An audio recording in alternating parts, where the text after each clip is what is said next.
Hi, this is Whitney from Purl Soho. I'm going to demonstrate how to make a twisted fringe, which is a tidy, durable fringe for the edge of any project. Here, I have started the fringe on one of our free knitting patterns. This is the Pannier Wrap in Cotton Pure, and I'm going to continue adding twisted fringe all along this edge. Okay, so here I've cut some 18-inch pieces of yarn, which I'm going to use in a second. I'm going to set them aside, and I'm going to grab a crochet hook here, and to begin I have the right side of the work facing me, and I'm going to skip 2 stitches from my last twisted fringe, 1, 2, and insert the crochet hook from the back of the work to the front in that 3rd stitch right above the cast on edge. Then I'm going to grab one of these strands and fold it in half so that the ends are aligned. And at this middle point, I'm going to grab with my crochet hook and pull it through to the back of the work, like that. So now I have a loop coming out the back of the work. I just take the ends of this strand and pass them through that loop and pull. So now it's attached here to the edge of my work. I'm going to do that again with another strand, fold it in half, and now instead of inserting my crochet hook into the 3rd stitch, I'm going to do it into the one right next to the stitch where I inserted the last strand. So insert the hook right next to where I just did. Grab the middle of the yarn and pull it through to the back of the work.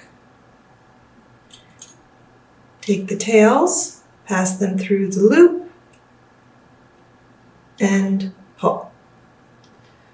So here I have 2 sets of 2 strands ready to twist. So before I start twisting my fringe, I'm going to place something heavy on my work to anchor it down. So I'm putting I have a cone of yarn here. This will just keep my work in place as I twist. I'm going to tug on these strands a bit and my piece will stay here. You can use a dictionary, a bottle of water, whatever you have. So let's start twisting. I'm going to begin here with the left-hand set of strands, and all you do is roll the strands in your fingers so that they twist. I'm rolling to the left, and it doesn't matter if you roll left or right, you just want to do the same thing consistently throughout. So I've rolled to the left, and I'm rolling until I have a nice, firm twist here. It's distinct, it's not too tight, it's not too loose, and I'm going to hold the end very firmly with my left hand so it doesn't untwist. And we're going to do the same thing here with the right hand strands. So spinning to the left, just rolling the strands between my fingertips so that they twist around each other. And again, I'm twisting to the left. It's a little more awkward because I have fewer fingers to work with here on the 2nd twist. And the goal is to get the twist to look like the first one, about the same amount of twist. Doesn't have to be exact, but just like that. They look about the same. And now the fun begins. We get to twist the twists. So holding one in each hand firmly, don't let go, you'll have to start over if you do. You're going to pass the left hand strand over the right. That's because we twisted to the left. If you had twisted to the right, you would want to do the opposite. So left over right, switching hands, but without letting go. And you just keep passing the left hand twist over the right hand twist. And you can see I'm sort of tugging the twist up toward the cast on edge to make sure that it goes all the way to the top. And left over right, holding on to the ends, And you're going to keep doing this until your twist is as long as the ones you've already made, or if it's your first one, as long as you want them to be. In this case, I think they're about 4 inches long.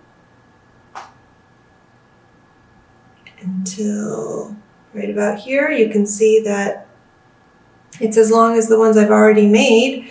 And so now I need to grab the bottom here and place a knot in about the same spot where I already have knots. So you just make a loop, bring the tails through, and try to place that knot the same level as the one next to it. That's good. Give it a tug. And grab some scissors and trim the tails again so they're the same as the ones you've already done. And you can see that this third twisted fringe is looking very similar to the first two, very pretty. And so now all I need to do is make some more along this whole edge, starting again by skipping 2 stitches, inserting my crochet hook into the third, and doing the whole thing again. So that is a beautiful twisted fringe.